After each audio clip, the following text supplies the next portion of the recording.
नमस्कार सभी को। मैं शुभम शर्मा पेश हूं लेकर क्वाड्रेटिक इक्वेशन की पार्ट थर्ड की वीडियो। तो दोस्तों, जैसा कि आप सभी जानते हैं कि हमने एक सीरीज स्टार्ट की थी, जिस सीरीज में क्लास 10th के ऊपर मैं अभी जो अपकमिंग बोर्ड आने वाला है उसके रिगार्डिंग इंपॉर्टेंट क्वेश्चंस की एक सीरीज स्टार्ट कर रहा हूं। जिस सीरीज में मैंने सबसे पहले स्टार्ट किया था क्वाड्रेटिक इक्वेशन के चैप्टर को। इस क्वाड्रेटिक इक्वेशन पर मैं ऑलरेडी दो पार्ट बना चुका हूं, पार्ट 1 एंड पार्ट 2। और ये आज की जो वीडियो है ये इसके फाइनल लेक्चर की वीडियो है। यानी कि क्वाड्रेटिक इक्वेशन के जो इंपॉर्टेंट क्वेश्चंस की वीडियो को हमने डिवाइड किया है वो तीन भागों में डिवाइड हुई है, पार्ट 1, पार्ट 2 और पार्ट 3। तो जिस किसी ने भी अभी तक पार्ट 1 और पार्ट 2 नहीं देखे हैं वो पार्ट 3 देखने से पहले पार्ट 1 एंड पार्ट 2 को जरूर अवश्य देखें, ठीक है। और अपने सजेशंस भी कमेंट बॉक्स में दे सकते हैं, ठीक है। तो आइए स्टार्ट करते हैं अपने आज की फाइनल लेक्चर की वीडियो को, जो क्वाड्रेटिक इक्वेशन का फाइनल लेक्चर होने वाला है। तो स्टार्ट करते हैं और कमेंट सेक्शन में आप मुझे यह भी बताएंगे कि इसके बाद आप किस चैप्टर के इंपॉर्टेंट क्वेश्चंस देखना चाहते हैं या किस चैप्टर के इंपॉर्टेंट क्वेश्चंस की आप प्रैक्टिस करना चाहते हैं, ठीक है। और पीडीएफ, जैसा कि मैं बता चुका हूं, इसकी पीडीएफ आपको हमारे टेलीग्राम के चैनल पर मिल जाएगी। इसकी वीडियो की पीडीएफ जो है वो आपको कहां मिलेगी? हमारे टेलीग्राम के चैनल पर मिलेगी, ठीक है। हमारे टेलीग्राम के चैनल का जो लिंक है वो आपको डिस्क्रिप्शन बॉक्स में मिल जाएगा।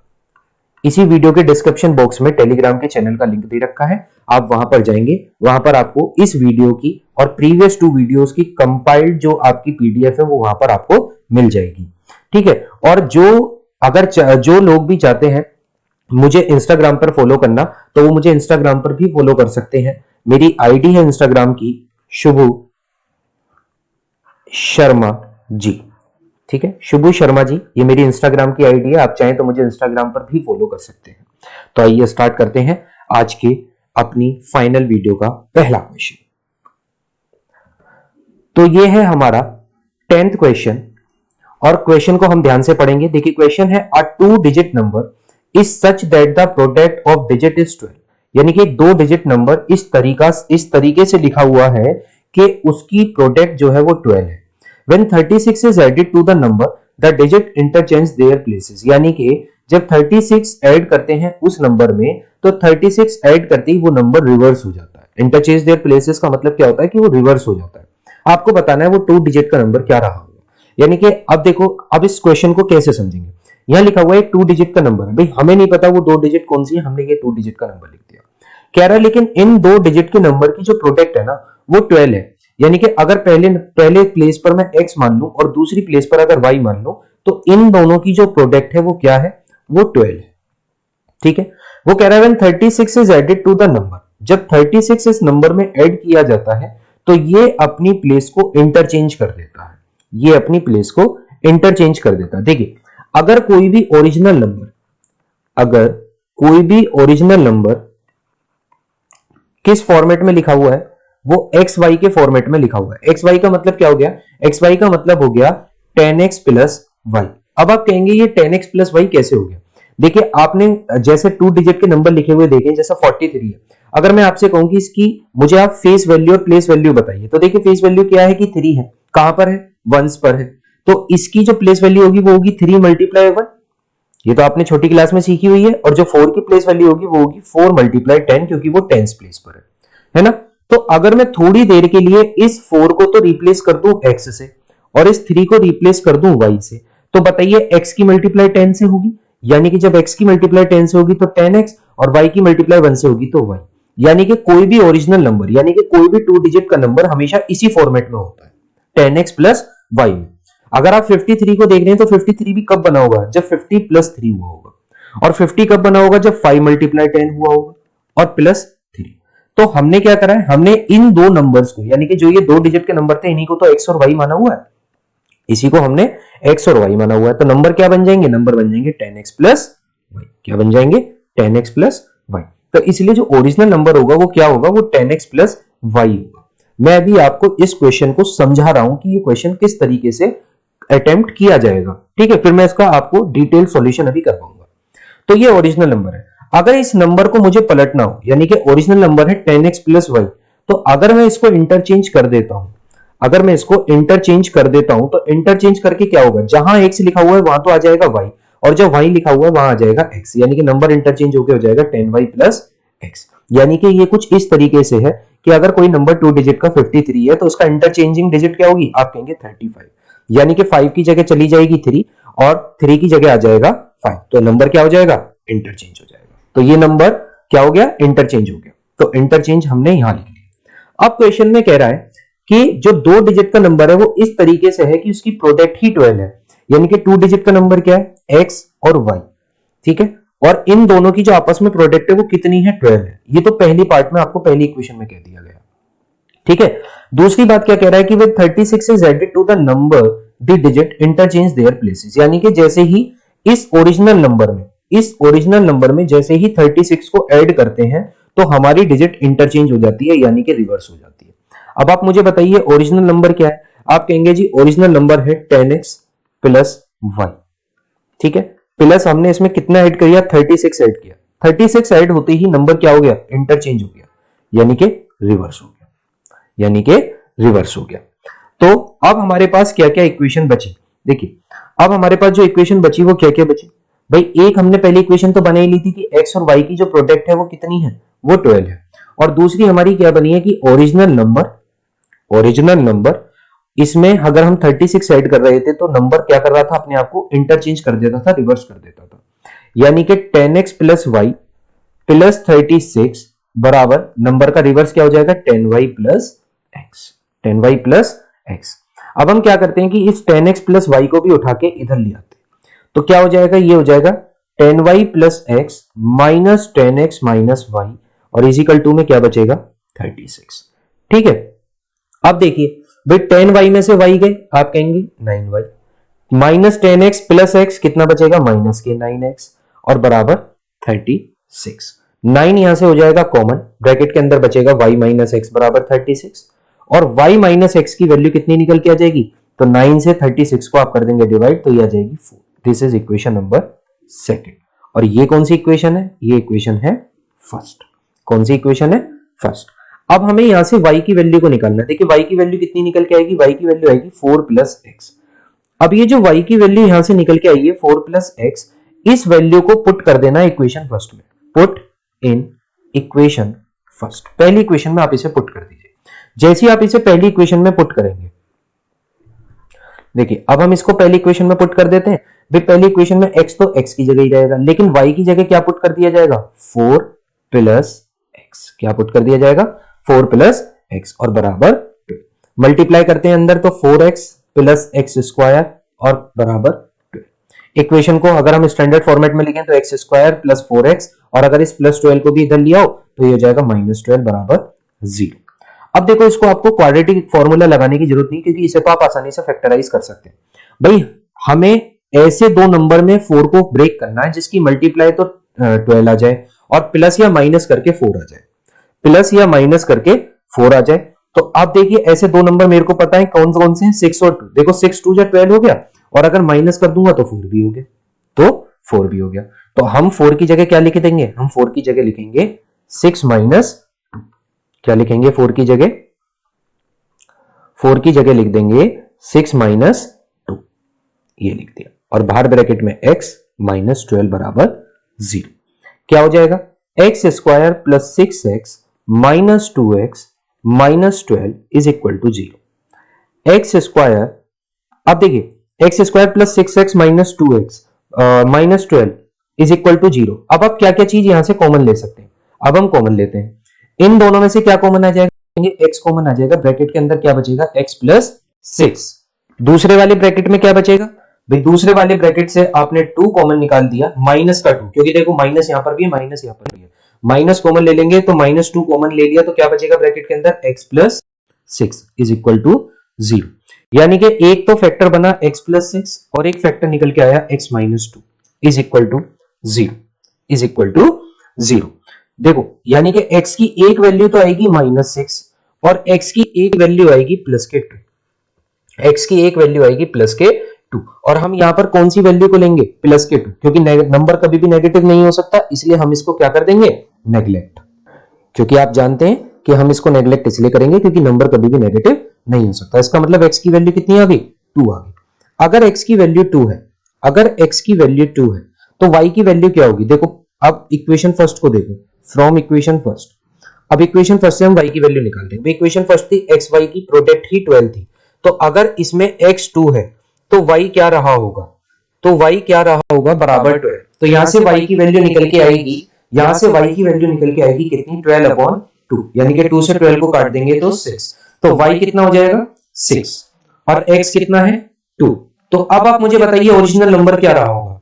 ओरिजिनल नंबर जो था, हमने ओरिजिनल नंबर को किस फॉर्मेट में माना था? 10x प्लस y में। आप यहां पर वैल्यू रख दीजिए x की। भाई x कितना है? 2 प्लस y कितना है? 6। तो नंबर हो जाएगा 26। कितना हो जाएगा? 26। अब देखो कंडीशन को आप चाहो तो मैच भी कर सकते हो। वो ये कह रहा था कि 2 डिजिट का नंबर की प्रोडक्ट 12 है। हमारा जो नंबर निकल के आया वो क्या नंबर निकल के आया? वो नंबर निकल के आया है 26।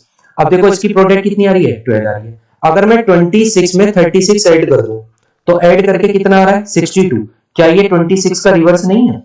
क्या ये 26 का रिवर्स नहीं है? है। तो यही तो क्वेश्चन की लैंग्वेज कह रही थी कि दोनों की प्रोडक्ट 12 है और जब हम उसमें 36 ऐड करते हैं तो वो नंबर क्या हो जाता है? रिवर्स हो जाता है। ठीक है। और आप बिल्कुल भी टेंशन मत लीजिए, विद सॉल्यूशन के साथ ये पीडीएफ आपको मिलेगी, तो इसलिए कोई दिक्कत वाली भी बात नहीं है। यहां समझ आ गया है तो अच्छी बात है, नहीं आया तो इस वीडियो को, इस सॉल्यूशन को फिर दोबारा से आप देखिए। ठीक है। तो आई होप आपको ये समझ आ गया होगा। आइए अगले सवाल पर चलते हैं। बहुत ही अच्छा ये सवाल आपके सामने। देखिए इस सवाल को कैसे करेंगे। यहां लिखा हुआ है present age Asha's age is 2 more than the square of her daughter Nisha's age. When Nisha grows to her mother's present age, Asha's age would be 1 year less than 10 times the present age of Nisha. Find the present ages of Asha and Nisha. इसका मतलब यहां पर क्या कहना चाह रहा है? यहां पर यह कह रहा है कि जो आशा की एज है वो निशा की एज के स्क्वायर से 2 ज्यादा है आज। यानी कि अगर आज निशा 5 साल की है, अगर आज निशा 5 साल की है तो आशा जो है वो इसकी एज के स्क्वायर से 2 ईयर फालतू है, यानी कि ज्यादा है। तो आप कहेंगे 5 का स्क्वायर तो 25 हो गया, प्लस 2 करोगे तो यानी कि आज आशा इस हिसाब से 27 साल की बैठती है। ये मैंने जस्ट एक एग्जांपल लिया है कि अगर निशा की एज आज 5 साल है तो आशा की एज 27 साल हो जाएगी, क्योंकि आशा की एज निशा की एज का स्क्वायर प्लस 2 है। ये निशा की एज का स्क्वायर प्लस 2 है। ये तो यहां से यहां तक का मतलब है, यहां से यहां तक का मतलब है। सवाल को बहुत अच्छे से समझिएगा क्योंकि ये सच में मोस्ट इंपोर्टेंट सवाल है एज का। When Nisha grows to her mother's present age, जब निशा अपनी मदर की प्रेजेंट एज के बराबर आती है, यानी कि आज निशा कितनी की है? अगर आज बात करें तो आज निशा अगर 5 साल की है, ठीक है, तो अगर वो अपनी मदर की प्रेजेंट एज के बराबर आती है, यानी कि मदर की प्रेजेंट एज इस समय क्या है? 27। तो जब निशा 27 साल की होंगी, जब निशा 27 साल की होंगी, यानी कि ऐसा कितने साल बाद होगा? ऐसा 22 साल बाद होगा, ऐसा 22 साल बाद होगा। तो आशा की एज में भी तो 22 साल बढ़ेंगे, तो आशा की एज कितनी हो जाएगी? 49 हो जाएगी। आशा की एज कितनी हो जाएगी? 49 हो जाएगी। वो कह रहा है कि आशा की एज जो है वो 1 ईयर लेस देन हो जाती है 10 times the present age of Nisha, यानी कि निशा की प्रेजेंट एज का 10 टाइम्स। अब देखो निशा की प्रेजेंट एज कितनी थी? 5। इसका 10 टाइम्स कितना हुआ? 50, और इससे एक कम हो जाएगी यानी कि 49। अब जरा चेक करो 49 होगी या नहीं होगी? तो ये सवाल की लैंग्वेज है।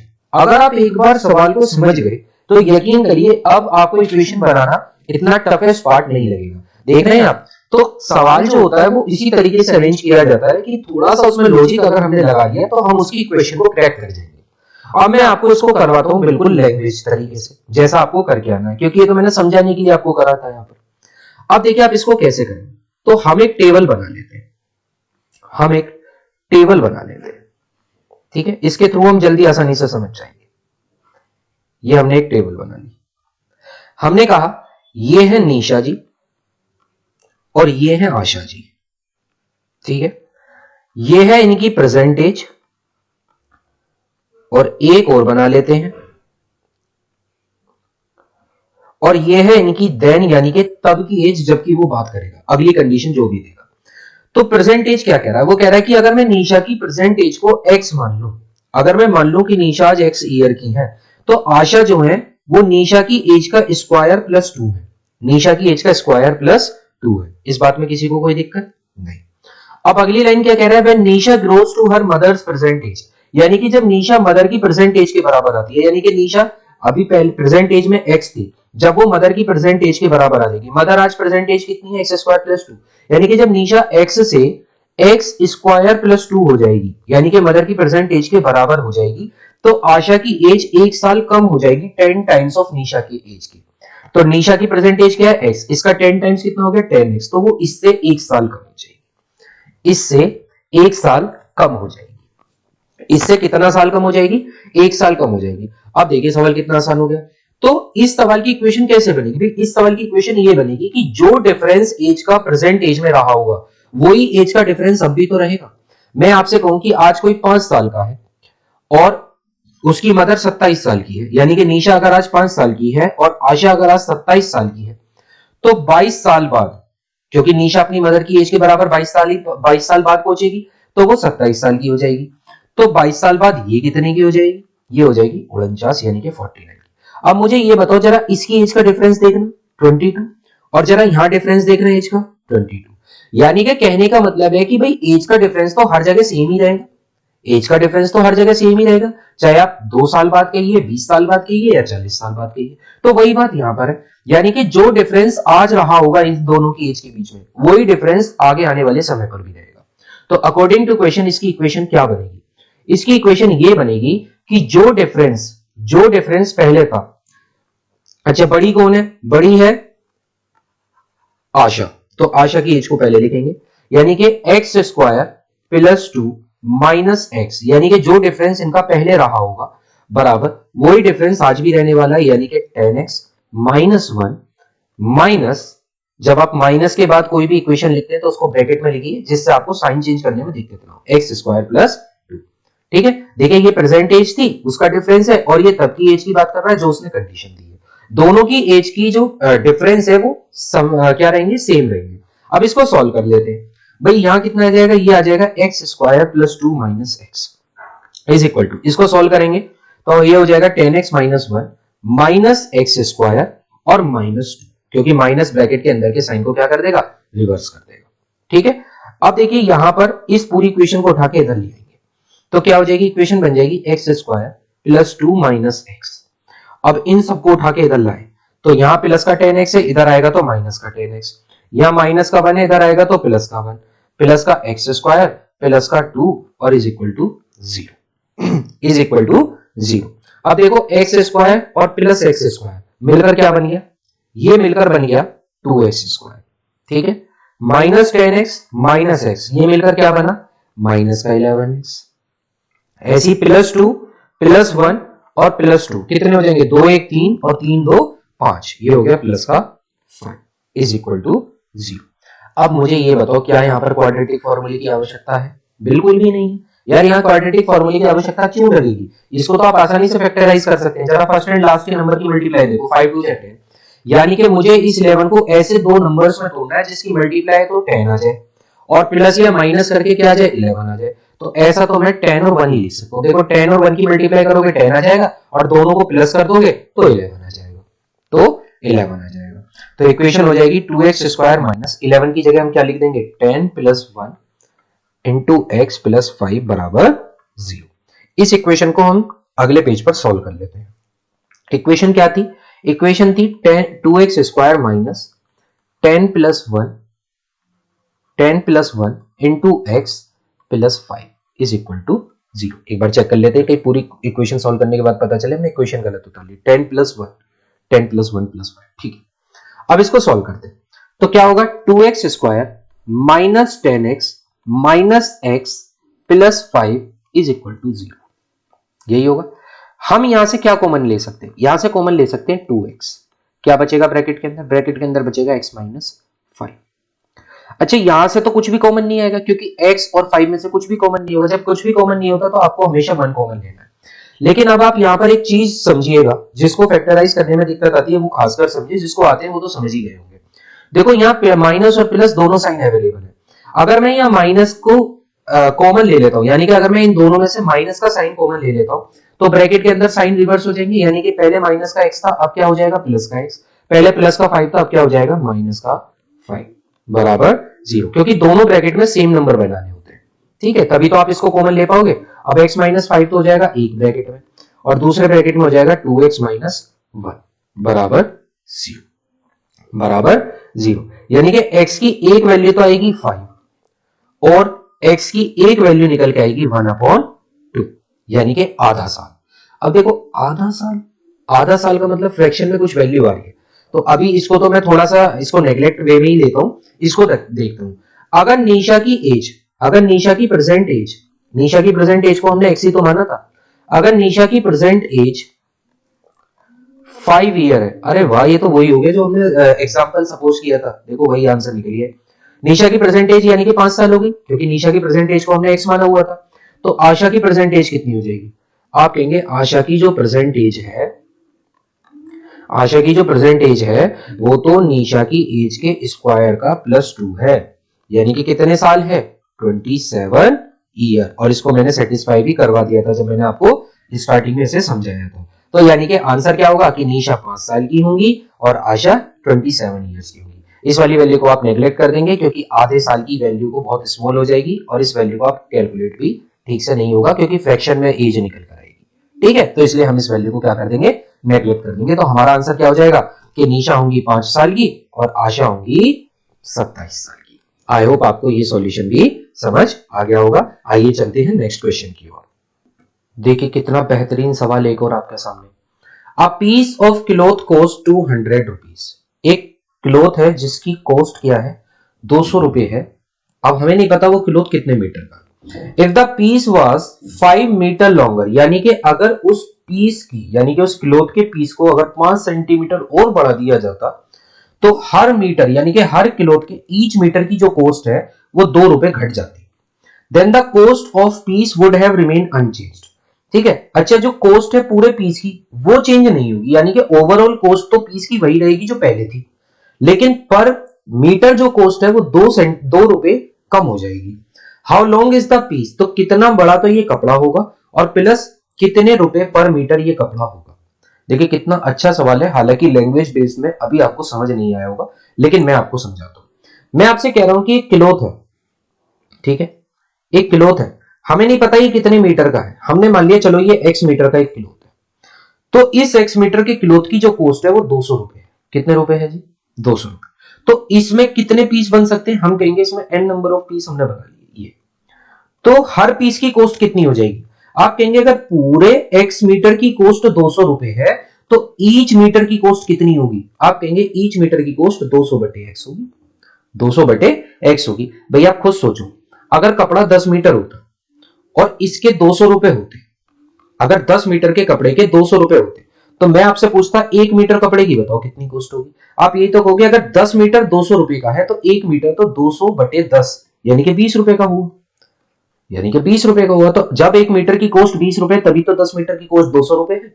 तो मैं वही आपको समझाना चाह रहा हूं कि अगर कोई x metre piece of cloth है और उसकी कॉस्ट अगर 200 रुपए है तो हर एक मीटर की कॉस्ट कितनी है? आप कहेंगे 200/x है, 200/x है। अब वो कह रहा है कि अगर इस कॉस्ट को, अगर इस पीस ऑफ क्लॉथ को 5 मीटर और बढ़ा दिया जाए, यानी कि x तो था ही था, इसमें 5 मीटर का कपड़ा और बढ़ा दे, तो ओवरऑल कॉस्ट तो वो चेंज नहीं करता, यानी कि कपड़े की ओवरऑल कॉस्ट तो अब भी 200 रुपए ही रखता है, 200 रुपए ही रखता है। ठीक है, तो अब आप मुझे बताओ यहां पर मीटर की कॉस्ट कितनी हो जाएगी?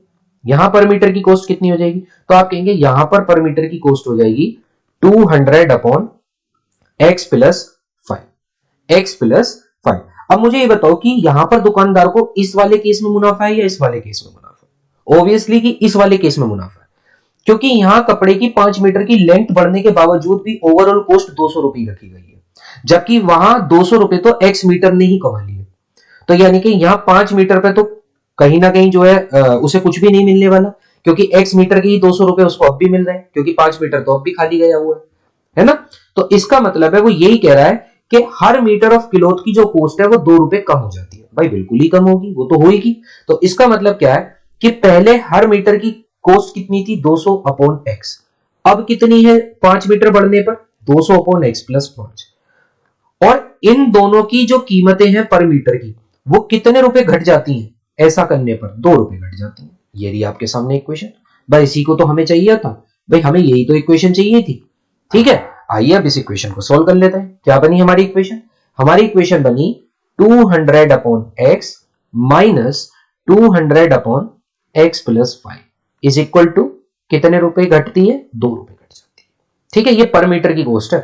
अब इसको सॉल्व करेंगे तो आप कहेंगे 200 को हम कॉमन ले लेते हैं, क्या बचेगा ब्रैकेट में?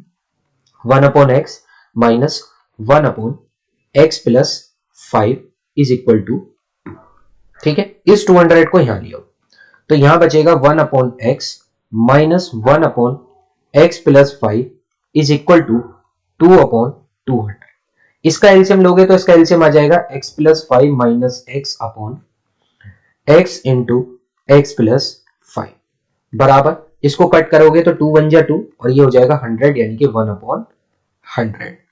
x से x कट गया, डू क्रॉस मल्टीप्लाई कीजिए तो 100 की 5 में करोगे तो 500 आ जाएगा और जब इसकी 1 में करोगे तो ये यही आ जाएगा x इंटू एक्स प्लस 5। क्या इक्वेशन बनेगी? इक्वेशन बनेगी एक्स स्क्वायर प्लस 5x और इस प्लस के 500 को भी इधर लिया तो माइनस 500 बराबर 0। कितना आ गया? माइनस 500 बराबर 0। यानी कि हमारी जो इक्वेशन बनी वो इक्वेशन बनी x square plus 5x minus 500 is equal to 0। कितनी बन गई? Is equal to 0। देखो आप चाहो तो यहां पर क्वाड्रेटिक फॉर्मूला भी लगा सकते हो, हालांकि मैं इसको फैक्टराइज भी कर सकता हूं। देखो फैक्टराइज कैसे होगा, हमें तो ऐसे नंबर चाहिए जिनकी मल्टीप्लाई तो 500 आ जाए और माइनस या प्लस करके 5 आ जाए। अब जाहिर सी बात है प्लस करके तो 5 नहीं आएगा क्योंकि मल्टीप्लाई तो 500 बनानी है, तो माइनस करके हमें 5 लाना होगा। अगर यहां पर मैं क्या काम करूं, अगर मैं 25 एक नंबर 25 मानूं और एक नंबर 20 मानूं, देखो 25 और 20 की मल्टीप्लाई करोगे 500 ही आएगा, 25 2 50 और एक जीरो ये रही तो इससे हो जाएगा 500 और जब दोनों को माइनस कर दूंगा तो 5 भी आ जाएगा। तो मेरे पास दोनों नंबर आ चुके हैं, यानी कि मैं लिख सकता हूं 25 माइनस 20 इंटू एक्स माइनस 500 बराबर 0। जिसको इसमें दिक्कत आई है वो क्वाड्रेटिक फॉर्मूला लगा लेगा, वहां से भी आंसर निकाल सकता है। क्या आ जाएगा? ये आ जाएगा x square plus 25x minus 20x minus 500 is equal to 0। इन दोनों में से क्या कॉमन आएगा? x, ब्रैकेट पे बचेगा x प्लस 25।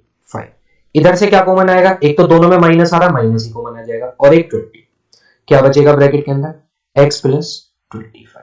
कितना बचा? x plus 25। यानी कि एक तो बनेगा ब्रैकेट के अंदर x माइनस 20 और एक बनेगा ब्रैकेट के अंदर x प्लस 25। ठीक है, इज इक्वल टू 0। यानी कि x की एक वैल्यू तो आएगी 20 और x की एक वैल्यू आएगी माइनस का 25। देखो इस वैल्यू को तो आप नेग्लेक्ट कर दोगे क्योंकि नेगेटिव में तो कपड़े की लेंथ होगी नहीं कभी भी, यानी कि कपड़े की लेंथ तो पॉजिटिव ही होगी। तो यानी कि जो आपकी क्लॉथ की लेंथ थी वो कितनी थी? 20 मीटर थी। कितनी थी? 20 मीटर थी। तो कॉस्ट ऑफ ईच मीटर कितनी होती? ईच मीटर कॉस्ट कितनी होती? आप कहेंगे 200 रुपए की कॉस्ट देनी थी, 20 मीटर की कॉस्ट निकालनी है, तो बताओ कितनी होती? हर मीटर की 10 रुपए कॉस्ट थी। हर मीटर की 10 रुपए कॉस्ट थी और कपड़ा कितने मीटर था? 20 मीटर। यही तो सवाल ने पूछा था। यही तो सवाल ने पूछा था कि ओरिजिनल रेट पर मीटर क्या था और लेंथ ऑफ पीस क्या थी। तो ओरिजिनल रेट था 10 रुपए का और लेंथ ऑफ मीटर कितना था? लेंथ ऑफ पीस कितना था? 20 मीटर। इस सवाल में अगर आपको कोई भी दिक्कत है तो आप इसको फिर दोबारा से बैक साइड जाइएगा, फिर दोबारा से इस सवाल को देखिएगा। ठीक है, क्योंकि ये बहुत ही अच्छा सवाल है और मैंने जैसा आपसे कहा था कि एग्जाम ओरिएंटेड सवाल ही इस स्लाइड में मैंने रखे हैं, तो बिल्कुल आप इस सवाल को जरूर कर लीजिएगा क्योंकि आसान सवालों को करने से आप अपना मनोबल तो बढ़ा सकते हैं, लेकिन फिर भी मैं कहूंगा कि बोर्ड के लेवल पर जो एग्जाम में सवाल आने वाले हैं वो इसी लेवल पर एग्जाम में सवाल आता है जिसमें थोड़ा सा ट्रिकी होते हैं, यानी कि थोड़ा सा लॉजिक लगाना पड़ता है, थोड़ी सी इक्वेशंस को बनाने में मशक्कत करनी पड़ती है। ठीक है, तो सवाल की इक्वेशन एक बार बन जाए फिर तो आप सॉल्व कर ही देंगे।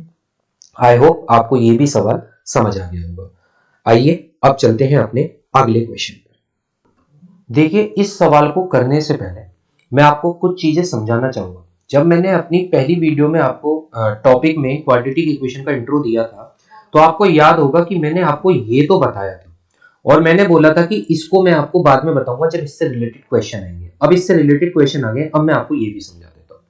देखिए अब quadratic equation ax square plus bx plus c बराबर 0, अगर कोई भी इक्वेशन आपको क्वाड्रेटिक है तो इस क्वाड्रेटिक इक्वेशन में जो b स्क्वायर माइनस 4ac होता है इसको डिस्क्रिमिनेंट बोलते हैं। अगर ये डिस्क्रिमिनेंट की 3 वैल्यूज यहां पर मैंने बताई है, क्या अगर ये 0 से बड़ा है तब तो दोनों रूट आपके अलग अलग होंगे। डिस्टिंक्ट का मतलब है कि अलग अलग रूट्स होंगे दोनों के दोनों। अगर b स्क्वायर माइनस 4ac की वैल्यू 0 से छोटी है, अगर बी स्क्वायर माइनस 4ac की वैल्यू 0 से छोटी है तो कोई भी रूट रियल नहीं होगा बल्कि इमेजिनरी रूट होगा। एक ऐसा क्वेश्चन भी आया था जहां पर स्क्वायर रूट के अंदर नेगेटिव नंबर बना था, याद कीजिए मैंने तभी बोला था कि नेगेटिव नंबर अगर स्क्वायर रूट के अंदर आ जाए दैट मींस वो इमेजिनरी नंबर होंगे, रियल रूट्स नहीं होंगे। और जब दोनों रूट बराबर होंगे यानी कि दोनों रूट अगर बराबर है तो ऐसी कंडीशन केवल तब हो सकती है जब बी स्क्वायर माइनस 4ac की टर्म क्या हो जाए, जीरो हो जाए।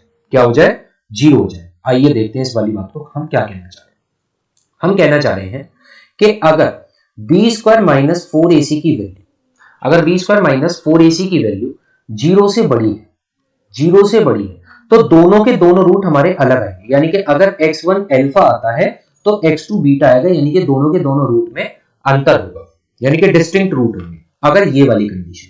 पहले दूसरी बात वो कह रहा है अगर बी स्क्वायर माइनस 4ac की वैल्यू जीरो से छोटी हो जाती है तो अब आप सोचिए जब स्क्वायर रूट हम लिखते हैं बी स्क्वायर माइनस 4ac तो अगर इसमें जीरो से छोटी वैल्यू होगी तो जीरो से छोटी वैल्यू क्या होगी, नेगेटिव नंबर, नेगेटिव नंबर। और आप जानते हैं कि जीरो से छोटा जो आपका नंबर होगा वो नेगेटिव नंबर होगा, और ऐसे नेगेटिव नंबर्स किस तरीके से डील किए जाएंगे, तो ये नंबर होंगे इमेजिनरी नंबर्स।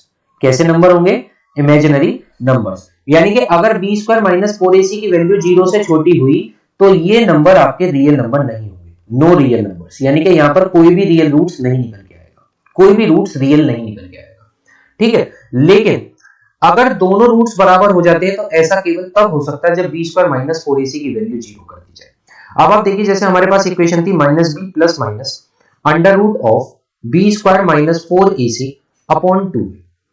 अगर मैं आपसे कहूं कि ये बी स्क्वायर माइनस 4ac की टर्म जीरो होगी तो आप कहेंगे अगर ये जीरो हो गई तो इसका तो फिर यहाँ पर जीरो लिखना पड़ेगा, हमने जीरो लिख दिया। तो यानी कि हमारे पास जो रूट बचेगा वो माइनस बी अपॉन 2a बचेगा। लेकिन मैंने आपसे कहा था कि किसी भी क्वाड्रेटिक इक्वेशन की डिग्री अगर 2 है तो उसके रूट भी 2 होंगे, ये तो एक ही रूट हुआ, तो दूसरा रूट भी यहाँ पर माइनस बी अपॉन 2a ही होगा। यानी कि यहाँ दोनों रूट कैसे होंगे, बिल्कुल सेम होंगे। और ऐसा केवल तब हो सकता है जब बी स्क्वायर माइनस 4ac की वैल्यू क्या हो जाए, जीरो हो जाए। और इसी टाइप पर k की वैल्यू फाइंड करने के लिए सवाल आते हैं, फाइंड करने के लिए k की वैल्यू को फाइंड करने के लिए जो सवाल आते हैं वो इसी फॉर्मेट पर होते हैं, ठीक है। अब देखिए मैं आपको बताता हूं वो सवाल कैसे होते हैं। इसको हम यहां से करते हैं रफ और अब सवाल देखते हैं। देखिए ये रहा आपके सामने सवाल, वन ऑफ द बेस्ट सवाल to find the value of k, यानी कि इससे टफेस्ट आपने सवाल और क्या ही देखा होगा। देखिए लेकिन ये टफ नहीं है, आसान लगेगा, आप समझिए मेरे साथ। इफ x बराबर minus 2 is the root of the equation, किसका रूट है, इस वाली इक्वेशन का रूट है।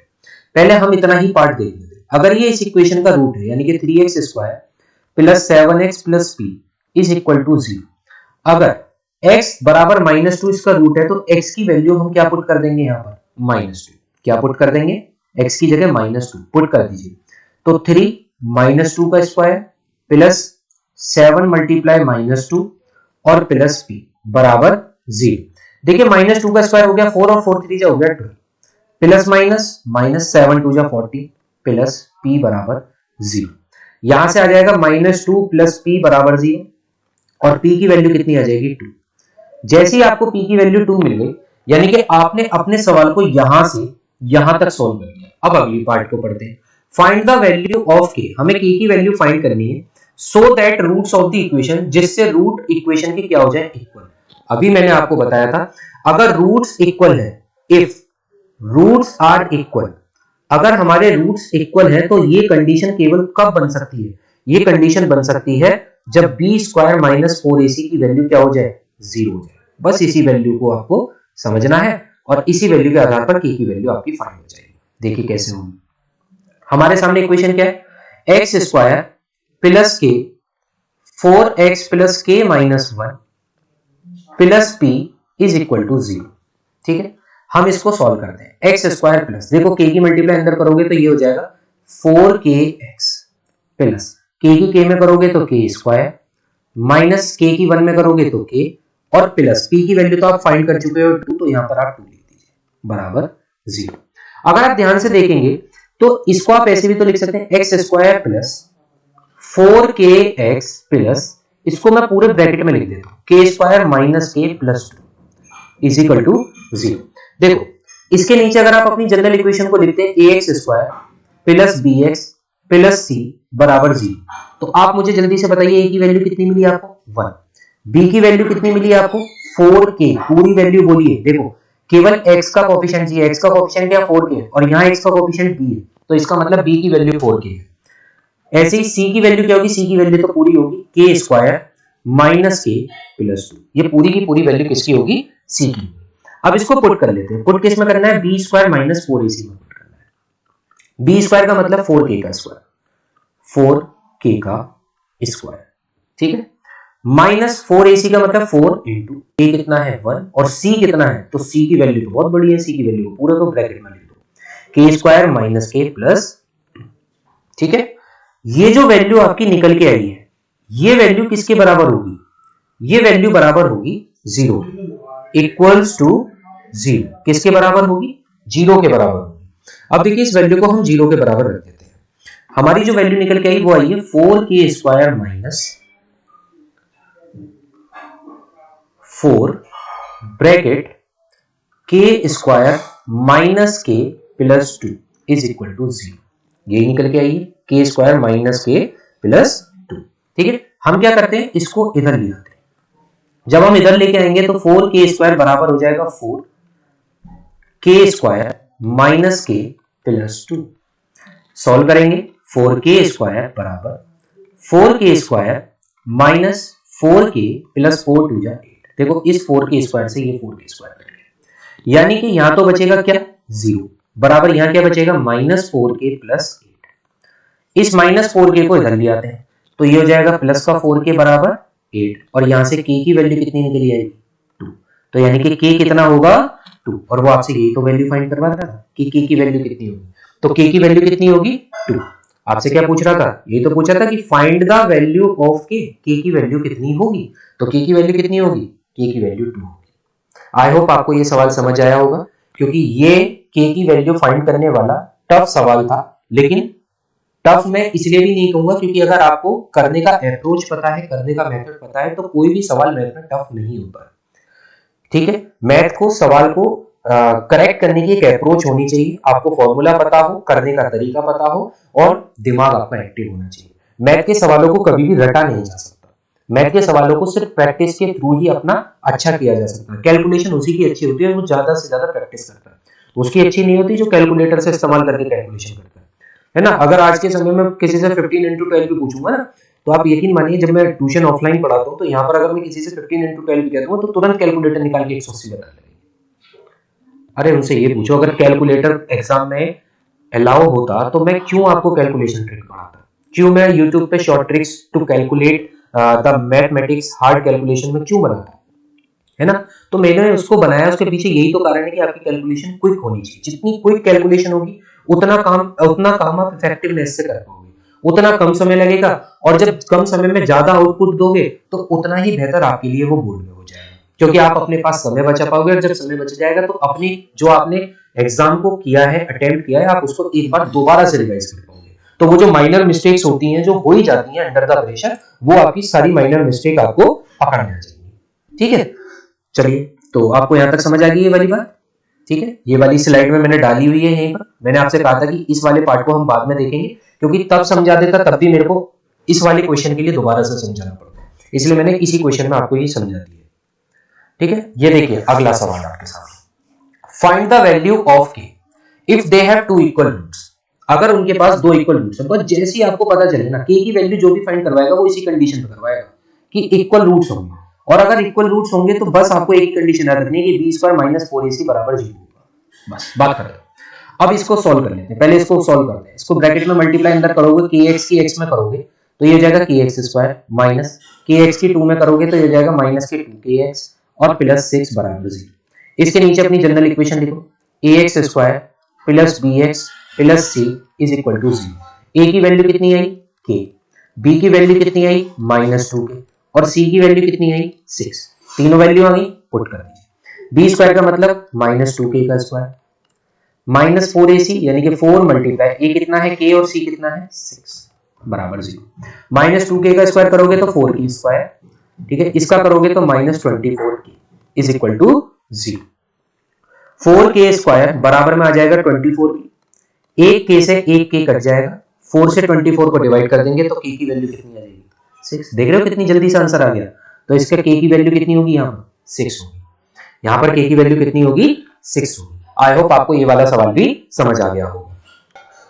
अब इस स्लाइड का जो सबसे आखिरी सवाल है वो इस स्लाइड का सबसे ही बेहतरीन सवाल है, यानी कि अब तक आपने जो 3 पार्ट कंप्लीट किए हैं, इन 3 पार्ट में सबसे बेहतरीन सवाल आपके सामने आने वाला है। ठीक है, हालांकि सारे ही सवाल, ये 15 के 15 सवाल आपके लिए मोस्ट इंपोर्टेंट इक्वेशंस हैं जो क्वाड्रेटिक इक्वेशन से पूछे जा सकते हैं। अब देखिए इस सवाल को आप ध्यान से समझिए, इंपॉर्टेंट सवाल है।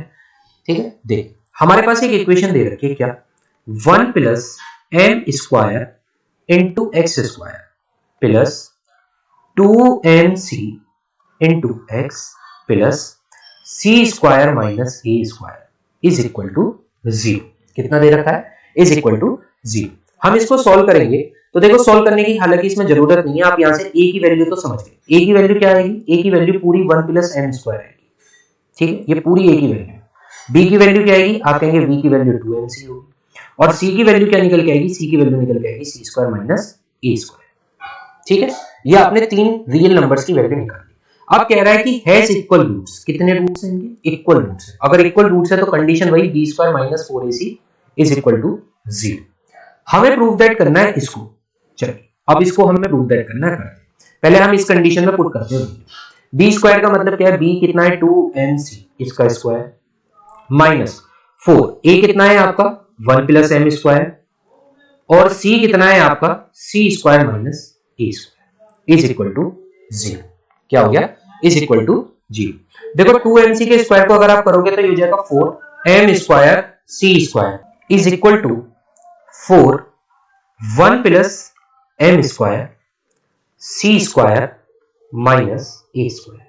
ठीक है, अब 4 से तो 4 गया कट, क्या बचेगा यहां से m स्क्वायर c स्क्वायर बराबर। देखो अब ये 2 ब्रैकेट है, इनकी आपस में आपको करनी होगी मल्टीप्लाई। पहले इस 1 की पूरे ब्रैकेट में मल्टीप्लाई करो, तो 1 की मल्टीप्लाई करोगे तो c square minus a square ही रहेगा प्लस, अब इस m स्क्वायर की पूरे ब्रैकेट में मल्टीप्लाई करो तो m स्क्वायर की c स्क्वायर में होगी m square c square minus m square a square, m square a square. देखो m स्क्वायर c स्क्वायर से m स्क्वायर c स्क्वायर भी कट गया। ठीक है, कट गया। अब हम क्या करेंगे, अब हमारे पास जो बचेगा वो बचेगा क्या, वो बचेगा c square minus a square minus m square a square is equal to 0। यही तो बच रहा है। अब हम करते हैं c स्क्वायर को तो यहीं रहने देते, क्योंकि आप देखिए LHS पर c स्क्वायर था, LHS पर c स्क्वायर को यहीं रहने दिया, और इन दोनों को उठाकर इधर ले जाते हैं RHS पर, तो ये प्लस में हो जाएंगे a square plus m square a square c square बराबर, इन दोनों में से क्या कॉमन आ सकता है, आप कहेंगे a स्क्वायर कॉमन आ सकता है। क्या बचेगा ब्रैकेट के अंदर 1 प्लस m स्क्वायर। देखो यही तो प्रूव करना था, चेक करो यही तो प्रूव करना था, देखो और हो गया। तो hence proved, hence proved. I hope आपको ये सारे सवाल समझ आ गए होंगे। अगर आपको ये सारे सवाल समझ आ गए हैं तो वीडियो को ज्यादा से ज्यादा शेयर जरूर कर दीजिएगा, चैनल को सब्सक्राइब कर दीजिएगा, अपने दोस्तों के साथ जरूर शेयर कीजिएगा, और ऐसे बहुत इंटरेस्टिंग वीडियोस आपके सामने आते रहेंगे। ठीक है, और जो हमसे टेलीग्राम पर नहीं जुड़े हैं वो टेलीग्राम पर भी ज्वाइन हमें कर लें। टेलीग्राम चैनल का लिंक आपको डिस्क्रिप्शन बॉक्स में मिलेगा। जितनी भी पीडीएफ होंगी, यानी कि इस मटेरियल की जितनी भी आपको पीडीएफ होंगी, वो सारी की सारी पीडीएफ फ्री ऑफ कॉस्ट आपको टेलीग्राम चैनल पर मिलेगी। ठीक है, और देखो जो भी वीडियोस को देखते हैं वो केवल देखकर ही सीमित ना रखें अपने आप को। भाई लाइक करो, शेयर नहीं कर रहे हो तो देखो वो तुम्हारे ऊपर बात है, पर मेरा तो ये मानना है कि अगर तुमने दोस्ती करी है तो अपने दोस्तों के साथ केवल बुरी बातों को ही शेयर नहीं करना चाहिए, अच्छी बातों को भी शेयर करना चाहिए, क्योंकि जब एक दोस्त के साथ दूसरा दोस्त आगे बढ़ता है तो असली दोस्ती वही कहलाती है। ठीक है, लाइक शेयर कीजिए और सब्सक्राइब कीजिए, क्योंकि मैंने देखा है कि आधे लोग तो सिर्फ देखकर ही चले जाते हैं, सब्सक्राइब करना ही भूल जाते हैं। भाई सब्सक्राइब मत भूलिए, क्योंकि अगर आप सब्सक्राइब करेंगे तो आपको नोटिफिकेशन आती रहेगी। ठीक है, और नोटिफिकेशन इस समय बहुत इंपॉर्टेंट है, क्योंकि एक नोटिफिकेशन मैं आपको और बता दूं कि अप्रैल में आपका बोर्ड है। इससे बड़ी नोटिफिकेशन क्या होगी, अप्रैल में आपका बोर्ड है, तो इसलिए बोर्ड का नोटिफिकेशन आने से पहले इस नोटिफिकेशन को पाने के लिए तुरंत सब्सक्राइब करें और मोस्ट इंपोर्टेंट क्वेश्चन से अवगत रहें, और वही क्वेश्चंस आपको बोर्ड में दिखने वाले हैं। मिलते हैं आपको अगले टॉपिक पर। अगला टॉपिक किस टॉपिक पर मुझे आपको पढ़ाना चाहिए आप मुझे सजेस्ट करेंगे कमेंट बॉक्स पर। ठीक है, मिलते हैं अगली वीडियो में, तब तक के लिए जय हिंद जय भारत, ध्यान रखें।